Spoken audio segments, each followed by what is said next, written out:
200 DASPO in pochi mesi. I nuovi regolamenti di polizia urbana stanno dando i loro frutti. 3 mesi distribuiti su tutto il territorio, chiaramente di più nelle zone a maggiore frequentazione turistica, San Marco, a Canareggio, ma anche a Mestre, ma anche in tutto il territorio comunale.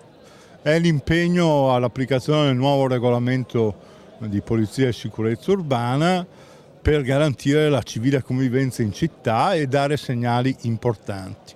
La cosa più importante non sono i singoli provvedimenti che di contenuto sono estremamente modesto, perché 2 giorni di allontanamento salve qualche turista significa quasi niente, ma che il fatto che siano stati riportati nelle maggiori guide turistiche anche online per i giovani dà un segnale fortissimo e estremamente importante. Perché non passi il concetto che tutto è permesso, ma le forze di polizia continuano incessantemente a lavorare nel contrastare il fenomeno dello spaccio.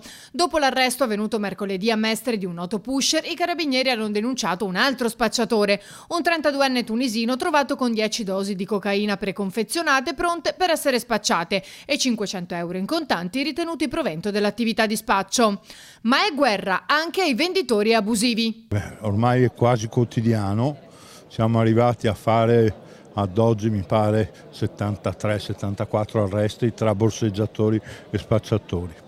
Questo è il maggiore impegno della polizia locale nel contrasto al microcrimine, ma è anche segnale che sul nostro territorio c'è una quantità enorme di sostanze stupefacenti e il nostro impegno ormai con le 4 unità cinofile e con il personale che è in strada in continuità è un impegno forte e speriamo di riuscire a fare anche con questo quello che siamo riusciti a fare con la merce contraffatta, che in città non si vende più una borsa contraffatta. Quest'anno ne abbiamo sequestrate 4, ma non perché non facciamo il lavoro, proprio perché non ce ne sono. Tenga conto che qualche anno fa, ma non tanti, 3-4 anni fa, ne sequestravamo 30.000. Allora 30.000 a 5 vuol dire che il fenomeno non esiste più.